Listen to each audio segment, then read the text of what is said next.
ओम नमः शिवाय। हर हर महादेव। आज शिव महापुराण की कथा के 10वें अध्याय में हम प्रवेश करने जा रहे हैं। भगवान शिव और माँ पार्वती की कृपा हम सब पर बनी रहे। तो आइए बिना विलंब करे आज की कथा आरंभ करते हैं। पार्थिव लिंग के निर्माण की रीति, वेद मंत्रों के द्वारा उसके पूजन की विस्तृत एवं संक्षिप्त विधि का वर्णन। तदंतर पार्थिव लिंग की श्रेष्ठता तथा महिमा का वर्णन करके सूत जी कहते हैं, महर्षियों, अब मैं वैदिक कर्म के प्रति श्रद्धा भक्ति रखने वाले लोगों के लिए वेदोक्त मार्ग से पार्थिव पूजा की पद्धति का वर्णन करता हूँ। यह पूजा भोग और मोक्ष दोनों देने वाली है। अनेक सूत्रों में बताई हुई विधि के अनुसार विधि पूर्वक स्नान और संध्योपासना करके पहले ब्रह्म यज्ञ करे, तत्पश्चात देवता, ऋषियों, सनकादि मनुष्यों और पितरों का तर्पण करे। अपनी रुचि के अनुसार संपूर्ण नित्य कर्म को पूर्ण करके शिव स्मरण पूर्वक भस्म तथा रुद्राक्ष धारण करे। तत्पश्चात संपूर्ण मनोवांछित फल की सिद्धि के लिए ऊंची भक्ति भावना के साथ उत्तम पार्थिव लिंग की वेदोक्त विधि से भली भांति पूजा करे। नदी या तालाब के किनारे, पर्वत पर, वन में, शिवालय में अथवा किसी पवित्र स्थान में पार्थिव पूजा करने का विधान। ब्राह्मणों शुद्ध स्थान से निकाली हुई मिट्टी को यत्न पूर्वक लाकर बड़ी सावधानी के साथ शिवलिंग का निर्माण करें। ब्राह्मण के लिए श्वेत, क्षत्रिय के लिए लाल, वैश्य के लिए पीली और शूद्र के लिए काली मिट्टी से शिवलिंग बनाने का विधान है। जहाँ जो मिट्टी मिल जाए उसी से शिवलिंग बनाएं। शिवलिंग बनाने के लिए प्रयत्न पूर्वक मिट्टी का संग्रह करके उस शुभ मृतिका को अत्यंत शुद्ध स्थान में रखे। उसकी शुद्धि करके जल से सान कर पिंडी बना ले और वेदोक्त मार्ग से धीरे धीरे सुंदर पार्थिव लिंग की रचना करे। तत्पश्चात भोग और मोक्ष रूपी फल की प्राप्ति के लिए भक्ति पूर्वक उसका पूजन करे। उस पार्थिव लिंग पूजन की जो विधि है उसे मैं विधान पूर्वक बता रहा हूँ, तुम सब लोग सुनो। ओम नमः शिवाय। इस मंत्र का उच्चारण करते हुए समस्त पूजन सामग्री का प्रोक्षण करे, उस पर जल छिड़के।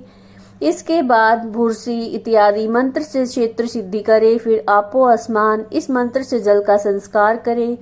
इसके बाद नमस्ते रुद्र इस मंत्र से सफ्टिका बंद सफ्टिक शिला का घेरा बनाने की बात कही गई है।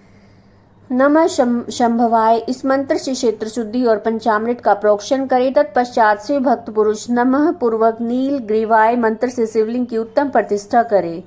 इसके बाद वैदिक रीति से पूजन कर्म करने वाला उपासक भक्ति पूर्वक एतते रुद्रा वशम इस मंत्र से रमणीय आसन दे। माँ नो महानतम इस मंत्र से आह्वान करे। या ते रुद्र इस मंत्र से भगवान शिव को आसन पर समासीन करे। यामिशुम इस मंत्र से शिव के अंगों में न्यास करे। अध्यवोचत इस मंत्र से प्रेम पूर्वक अधिवासन करे। असो यस्ताम्रो इस मंत्र से शिवलिंग में इष्ट देवता का न्यास करे। असो यो अवसरपति इस मंत्र से सर्पण देवता के समीप गमन करे। इस मंत्र से उपस्मर्पण देवता के समीप गमन करे। इसके बाद नमोस्तु नीलग्रीवाय इस मंत्र से इष्ट देव को पाद्य समर्पित करे।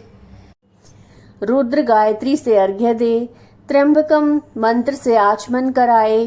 पय पृथ्व्या इस मंत्र से दुग्ध स्नान कराए।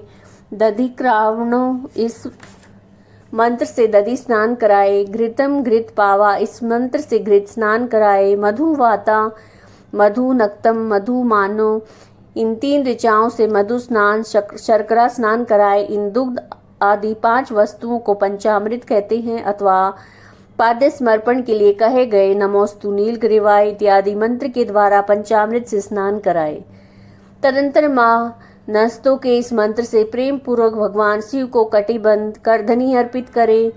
नमो दृष्णवे इस मंत्र का उच्चारण करके आराध्य देवता को उत्तरीय धारण कराए। या ते हेति इत्यादि 4 ऋचाओं को पढ़कर वेदक भक्त प्रेम से विधि पूर्वक भगवान शिव के लिए वस्त्र एवं यज्ञोपवीत समर्पित करे। इसके बाद नमः श्रवभय इत्यादि मंत्र को पढ़कर शुद्ध बुद्धि वाला भक्त पुरुष भगवान को प्रेम पूर्वक गंध सुगंधित चंदन एवं रोली चढ़ाए। नमस्तक्ष भयो इस मंत्र से अक्षत अर्पित करे। नमः पार्याय इस मंत्र से फूल चढ़ाए। नमः परनाय इस मंत्र से बेलपत्र समर्पण करे। नमः कपर्दिने च इत्यादि मंत्र से विधि पूर्वक धूप दे। नमः आश्वे इस ऋचा से शास्त्रोक्त विधि के अनुसार दीप निवेदन करे। तत्पश्चात हाथ धोकर नमो ज्येष्ठाय इस मंत्र से उत्तम नैवेद्य अर्पित करे।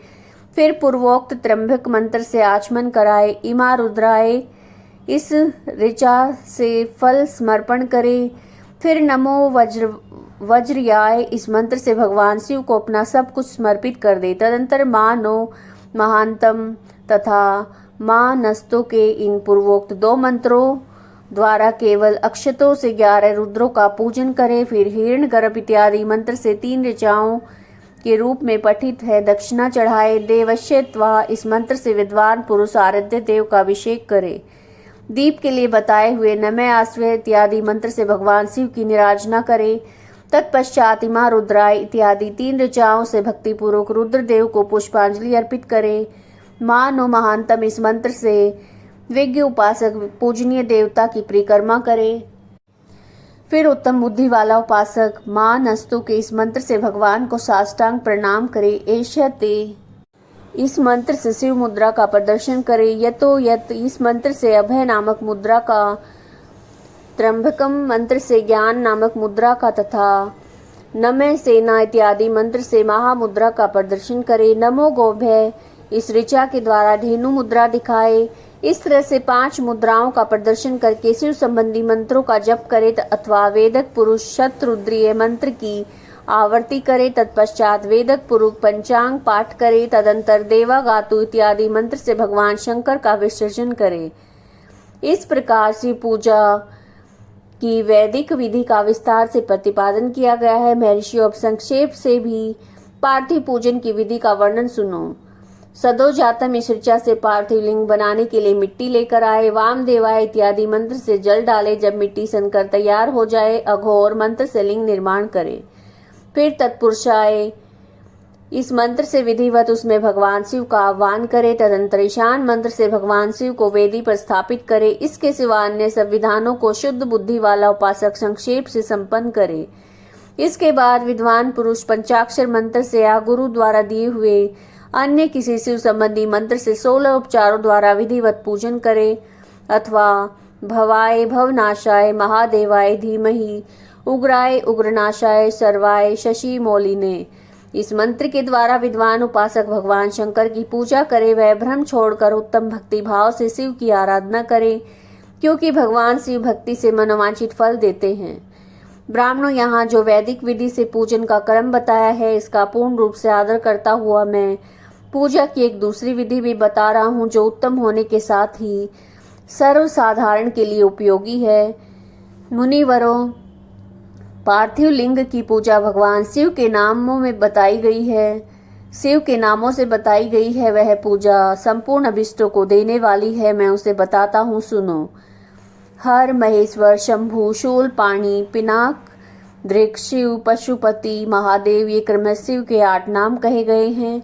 इनमें प्रथम नाम के द्वारा अर्थात ओम हराय नमः का उच्चारण करके पार्थिव लिंग बनाने के लिए मिट्टी लेकर आए। दूसरे नाम अर्थात ओम महेश्वराय नमः का उच्चारण करके लिंग का निर्माण करे। फिर ओम शंभवे नमः बोलकर पार्थिव लिंग की प्रतिष्ठा करे। तत्पश्चात ओम शूल पाणे नमः कहकर पार्थिव लिंग में भगवान शिव का आह्वान करे। ओम पिनाक धृषे नमः कहकर उस शिवलिंग को नहलाए। ओम शिवाय नमः बोलकर पूजा करे। फिर ओम पशुपते नमः कहकर क्षमा प्रार्थना करे और अंत में ओम महादेवाय नमः कहकर आराध्य देव का विसर्जन कर दे। प्रत्येक नाम के आदि में ओंकार और अंत में चतुर्थी विभक्ति के साथ नमः पद लगाकर बड़े आनंद और भक्ति भाव से पूजन संबंधी सारे कार्य करने चाहिए। षडक्षर मंत्र से अंगन्यास और करन्यास की विधि भली भांति संपन्न करके फिर नीचे लिखे अनुसार ध्यान करें।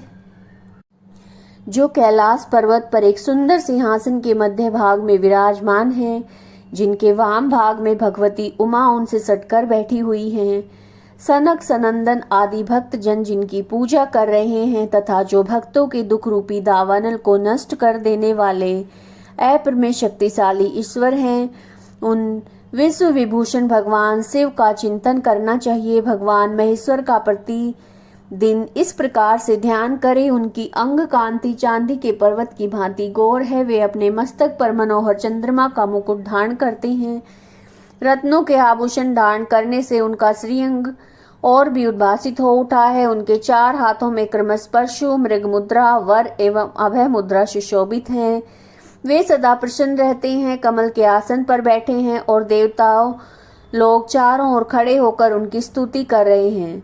उन्होंने वस्त्र की जगह व्याघ्र चर्म धारण कर रखा है। वे विश्व के आदि हैं, बीज रूप हैं तथा सबका समस्त भय हर लेने वाले हैं। उनके 5 मुख हैं और प्रत्येक मुखमंडल में 3-3 नेत्र हैं। इस प्रकार ध्यान तथा उत्तम पार्थिव लिंग का पूजन करके गुरु के दिए हुए पंचाक्षर मंत्र का विधि पूर्वक जप करें। विप्रवरों विद्वान पुरुष को चाहिए कि वो देवेश्वर शिव को प्रणाम करके नाना प्रकार की स्तुतियों के द्वारा उनका सत्वन करे तथा शतरुद्रीय के अध्याय का पाठ करे। तत्पश्चात अंजलि में अक्षत और फूल लेकर उत्तम भक्ति भाव से निम्नलिखित मंत्रों को पढ़ते हुए प्रेम और प्रसन्नता के साथ भगवान शंकर से इस प्रकार प्रार्थना करें। सबको सुख देने वाले कृपा निदान भूतनाथ शिव, मैं आपका हूँ। आपके गुणों में ही मेरे प्राण बसते हैं तथा आपके गुण ही मेरे प्राण हैं। मेरे जीवन सर्वस्व हैं। मेरा चित्त सदा आपके चिंतन में लगा हुआ है। ये जानकर मुझ पर प्रसन्न होइए। कृपा कीजिए शंकर। मैंने अनजाने में या जान बूझकर यदि कभी आपका जप और पूजन आदि किया हो तो आपकी कृपा से सफल हो जाए। गौरीनाथ, मैं आधुनिक युग का महान पापी हूँ, पतित हूँ और सदा से परम महान पतित पावन, और आप सदा ही परम महान पतित पावन हैं। इस बात का विचार करके आप जैसा चाहें वैसा करें। महादेव, सदाशिव, वेद और पुराणों, नाना प्रकार के शास्त्रीय सिद्धांतों और विभिन्न महर्षियों ने भी अब तक आपको पूर्ण रूप से नहीं जाना है। फिर मैं कैसे जान सकता हूँ? महेश्वर, मैं जैसा हूँ वैसा ही उसी रूप में संपूर्ण भाव से आपका हूँ, आपके आश्रित हूँ, इसलिए आप से रक्षा पाने के योग्य हूँ। परमेश्वर, आप मुझ पर प्रसन्न होइए। मुनि इस प्रकार प्रार्थना करके हाथ में लिए हुए अक्षत और पुष्प को भगवान शिव के ऊपर चढ़ाकर उन शंभुदेव को भक्ति भाव से विधि पूर्वक साष्टांग प्रणाम करें। तदंतर शुद्ध बुद्धि वाला उपासक शास्त्रोक्त विधि से इष्ट देव की परिक्रमा करे। फिर श्रद्धा पूर्वक स्तुतियों द्वारा देवेश्वर शिव की स्तुति करे। इसके बाद गला बजाकर गले से अव्यक्त शब्द का उच्चारण करके पवित्र एवं विनीत चित्त वाला साधक भगवान को प्रणाम करे। फिर आदर पूर्वक विज्ञप्ति करे। उसके बाद विसर्जन। मुनिवरों, इस प्रकार विधि पूर्वक पार्थिव पूजा बताई गई है। भोग और मोक्ष देने वाली है, भगवान शिव के प्रति भक्ति भाव को बढ़ाने वाली है। पार्थिव पूजा की महिमा, शिव नैवेद्य भक्षण के विषय में निर्णय और बेल्व का महत्व। तदंतर ऋषियों के पूछने पर किस कामना की पूर्ति के लिए कितने पार्थिव लिंगों की पूजा करनी चाहिए, इस विषय का वर्णन करके सूत जी बोले, महर्षियों, पार्थिव लिंगों की पूजा कोटि कोटि यज्ञों का फल देने वाली है। कलयुग में लोगों के लिए शिवलिंग पूजन जैसा श्रेष्ठ दिखाई देता है वैसा दूसरा कोई साधन नहीं है। ये समस्त शास्त्रों का निश्चित सिद्धांत है। शिवलिंग भोग और मोक्ष देने वाला है। लिंग 3 प्रकार के कहे गए हैं, उत्तम, मध्यम और अधम। जो 4 अंगुल ऊंचा और देखने में सुंदर हो तथा वेदी से युक्त हो, उस शिवलिंग को शास्त्रज्ञ महर्षियों ने उत्तम कहा है। उससे आधा मध्यम और उससे आधा अधम माना गया है। इस तरह से 3 प्रकार के शिवलिंग कहे गए हैं जो उत्तरोत्तर श्रेष्ठ हैं। ब्राह्मण, क्षत्रिय, वैश्य, शूद्र अथवा विलोम शंकर कोई भी क्यों ना हो, अपने अधिकार के अनुसार वैदिक अथवा तांत्रिक मंत्र से सदा आदर पूर्वक शिवलिंग की पूजा करें। ब्राह्मणों, महर्षियों, अधिक कहने का क्या लाभ। शिवलिंग पूजन करने में स्त्रियों का तथा अन्य सब लोगों का भी अधिकार है। द्विजों के लिए वैदिक पद्धति से शिवलिंग की पूजा करना श्रेष्ठ है, परंतु अन्य लोगों के लिए वैदिक मार्ग से पूजा करने की सम्मति नहीं है। वैदिक द्विजों को वैदिक मार्ग से पूजन करना चाहिए, अन्य मार्ग से नहीं। ये भगवान शिव का कथन है। दधीची और गौतम आदि के शाप से जिनका चित्त दग्ध हो गया, उन द्विजों को वैदिक कर्म में श्रद्धा नहीं होती। जो मनुष्य वेद तथा स्मृतियों में कहे हुए सत्कर्मों की अवहेलना करके दूसरे कर्म करने लगता है, उसका मनोरथ कभी सफल नहीं होता। इस प्रकार विधि पूर्वक भगवान शंकर का नैवेद्यांत पूजन करके उनकी त्रिभुवनमयी 8 मूर्तियों का भी वहीं पूजन करें। पृथ्वी, जल, अग्नि, वायु, आकाश, सूर्य, चंद्रमा तथा यजमान, ये भगवान शंकर की 8 मूर्तियां कही गई हैं। इन मूर्तियों के साथ साथ शरु, भव, रुद्र, उग्र, भीम, ईश्वर, महादेव और पशुपति, इन नामों की भी अर्चना करें। तदंतर चंदन, अक्षत, बेल पत्र लेकर वहां ईशान आदि के क्रम से भगवान शिव के परिवार का उत्तम भक्ति भाव से पूजन करें। ईशान, नंदी, चंड, महाकाल, भृंगी, वृष, स्कंद, कर्पिदेश्वर, सोम, शुक्र, ये 10 शिव के परिवार हैं जो क्रमश ईशान आदि 10 दिशाओं में पूजनीय हैं। तत्पश्चात भगवान शिव के समक्ष वीरभद्र का और पीछे कीर्तिमुख का पूजन करके विधि पूर्वक 11 रुद्रों की पूजा करें। इसके बाद पंचाक्षर मंत्र का जप करके शतरुद्रीय स्तोत्र का, नाना प्रकार की स्तुतियों का और तथा शिव पंचांग का पाठ करें। तत्पश्चात परिक्रमा और नमस्कार करके शिवलिंग का विसर्जन करें। इस प्रकार मैंने शिव पूजन की संपूर्ण विधि का आदर पूर्वक वर्णन किया है। रात्रि में देव कार्य को सदा उत्तराभिमुख होकर ही करना चाहिए। इसी प्रकार शिव पूजन भी पवित्र भाव से सदा उत्तराभिमुख होकर ही करना उचित है। जहाँ शिवलिंग स्थापित हो उससे पूर्व दिशा का आश्रय लेकर नहीं बैठना या खड़े होना चाहिए, क्योंकि वो दिशा भगवान शिव के आगे या सामने पड़ती है। इष्ट देव का सामना रोकना ठीक नहीं है। शिवलिंग से उत्तर दिशा में भी ना बैठे, क्योंकि उधर भगवान शंकर का वामांग है जिसमें शक्ति रूपा देवी उमा विराजमान है। पूजक को शिवलिंग से पश्चिम दिशा में भी नहीं बैठना चाहिए, क्योंकि वो आराध्य देव का पृष्ठ भाग है। पीछे की ओर से पूजा करना उचित नहीं है। अतः अवशिष्ट दक्षिण दिशा ही ग्राह्य है, उसी का आश्रय लेना चाहिए। तात्पर्य है कि शिवलिंग से दक्षिण दिशा में उत्तराभिमुख होकर बैठे और पूजा करे। विद्वान पुरुष को चाहिए कि वो भस्म का त्रिपुंड लगाकर रुद्राक्ष की माला लेकर बेलपत्र का संग्रह करके भगवान शंकर की पूजा करे। इनके बिना नहीं। मुनिवरों, शिव पूजन आरंभ करते समय यदि भस्म ना मिले तो मिट्टी से भी ललाट में त्रिपुंड अवश्य कर लेना चाहिए। ऋषि बोले, मुने, हमने पहले से ये बात सुन रखी है, भगवान शिव का नैवेद्य नहीं ग्रहण करना चाहिए। इस विषय में शास्त्र का क्या निर्णय क्या है, बताइए। साथ ही बेल का महत्व भी प्रकट कीजिए। सूत जी ने कहा, मुनियों, आप शिव संबंधी व्रत का पालन करने वाले हैं, तय आप सबको शत धन्यवाद है। मैं प्रसन्नता पूर्वक सब कुछ बताता हूँ, आप सावधान होकर सुने। जो भगवान शिव का भक्त है, बाहर और भीतर से पवित्र और शुद्ध है, उत्तम व्रत का पालन करने वाला, दृढ़ निश्चय से युक्त है, वो शिव नैवेद्य को अवश्य भक्षण करे। भगवान शिव का नैवेद्य अग्राह्य है, इस भावना को मन से निकाल दे। शिव के नैवेद्य को देख लेने मात्र से सारे पाप दूर भाग जाते हैं। उसे खा लेने पर तो करोड़ों पुण्य अपने भीतर आ जाते हैं। आए हुए शिव नैवेद्य को सिर झुकाकर प्रसन्नता के साथ ग्रहण करे। प्रयत्न करके शिव स्मरण पूर्वक उसका भक्षण करे।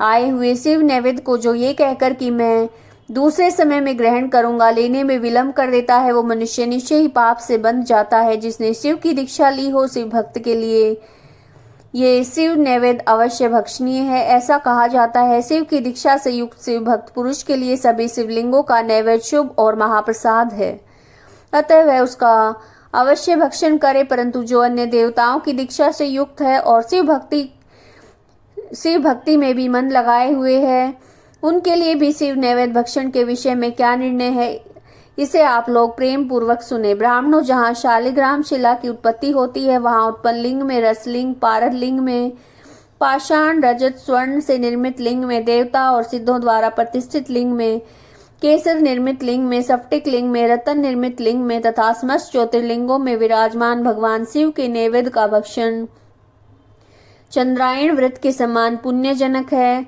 ब्रह्म हत्या करने वाला पुरुष भी यदि पवित्र होकर शिव निर्माल्य का भक्षण करके उसे सिर पर धारण करे तो उसका सारा पाप शीघ्र नष्ट हो जाता है। पर जहाँ चंड का अधिकार है, वहाँ जो शिव निर्माल्य हो उसे साधारण मनुष्यों को नहीं खाना चाहिए। जहाँ चंड का अधिकार नहीं है, वहाँ के शिव निर्माल्य का सभी को भक्ति पूर्वक भोजन करना चाहिए। बाण लिंग, नर्मदेश्वर, लोह निर्मित स्वर्ण आदि धातु में लिंग, सिद्ध लिंग, जिन लिंगों की उपासना से किसी ने सिद्धि प्राप्त की है या जो सिद्धों द्वारा स्थापित हैं, वे लिंग स्वयंभू लिंग, इन सब लिंगों में तथा शिव की प्रतिमाओं में चंड का अधिकार नहीं है। जो मनुष्य शिवलिंग को विधि पूर्वक स्नान कराकर उस स्नान के जल का 3 बार आचमन करता है, उसके कायिक, वाचिक और मानसिक तीनों प्रकार के पाप यहाँ शीघ्र नष्ट हो जाते हैं। जो शिव नैवेद्य पत्र, पुष्प, फल और जल अग्राह्य है, वो सब शालिग्राम शिला के स्पर्श मात्र से पवित्र और ग्रहण योग्य हो जाता है। मुनीश्वरों, शिवलिंग के ऊपर चढ़ा हुआ जो द्रव्य है वो अग्राह्य है। जो वस्तु लिंग स्पर्श से रहित है, जिस वस्तु को अलग रखकर शिवजी को निवेदित किया जाता है, लिंग के ऊपर चढ़ाया नहीं जाता, उसे अत्यंत पवित्र जानना चाहिए। मुनिवरों, इस प्रकार नैवेद्य के विषय में शास्त्र का निर्णय बताया गया है। अब तुम लोग सावधान होकर आदर पूर्वक बेल का महात्म सुनो। ये बेल वृक्ष महादेव जी का रूप है। देवताओं ने भी इसकी स्तुति की है। फिर जिस किसी तरह से इसकी महिमा कैसे जानी जा सकती है। तीनों लोकों में जितने पुण्य तीर्थ प्रसिद्ध हैं, वे संपूर्ण तीर्थ बेल के मूल भाग में निवास करते हैं। जो पुण्यात्मा मनुष्य बेल के मूल में लिंग स्वरूप अविनाशी महादेव जी का पूजन करता है, वो निश्चय ही शिवपद को प्राप्त होता है।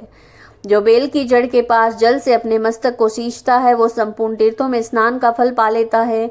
वही इस भूतल पर पावन माना जाता है। इस बेल के जड़ में परम उत्तम थाले को जल से भरा हुआ देखकर महादेव जी पूर्णतः संतुष्ट होते हैं। जो मनुष्य गंध, पुष्प आदि से बेल के मूल भाग का पूजन करता है, वो शिव लोक को पाता है।